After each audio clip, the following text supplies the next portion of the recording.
നമ്മൾ പറയും പാസ്റ്ററേ പ്രാർത്ഥിക്കാനൊട്ട് സമയം കിട്ടുന്നില്ല. ചുമയാ.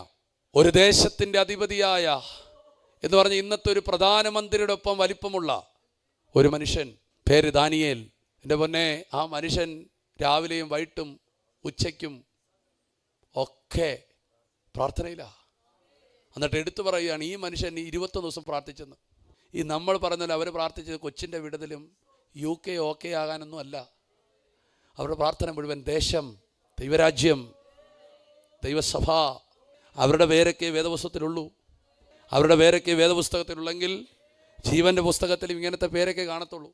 അത്രയും ഉയർന്ന പൊസിഷനിൽ നിൽക്കുമ്പോൾ ആ മനുഷ്യൻ ബൈബിൾ വായിച്ചെന്ന് വചനം പറയുന്നു.